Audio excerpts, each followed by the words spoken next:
Dime bilelik istilisik lumaw hainto hamen no pa ingresopil tikinto ha misiakaltikta ingles ayu'un. Él tiene o ella tiene. Isok forma negativa misiakaltikmento yumeinto teme likotik taswabi hamete ayu'un. Él o ella tiene. Ejemplo, she has got a car. Ella tiene un coche.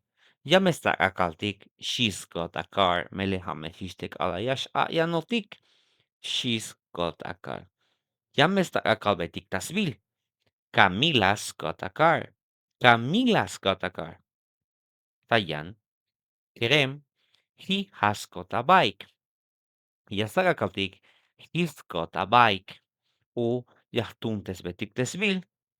Eric's got a bike.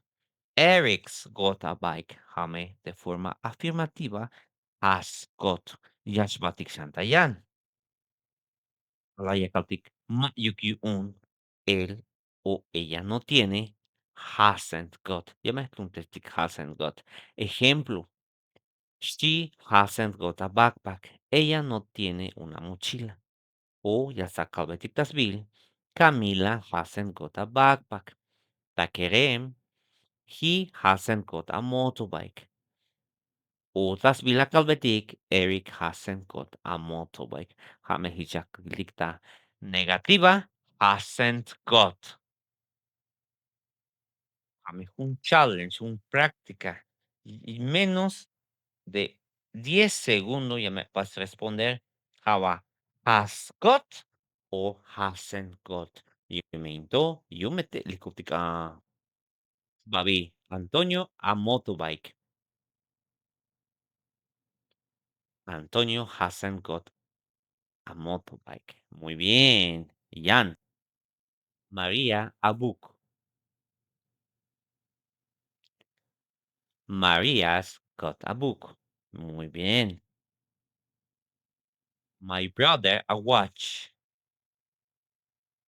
My brother's got a watch. Muy bien. Carla a mobile phone. Carla hasn't got a mobile phone. Lekay. He a cup.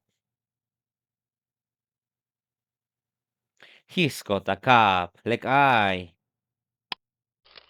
Ukula balik talaga pwede tiempo tayo te video.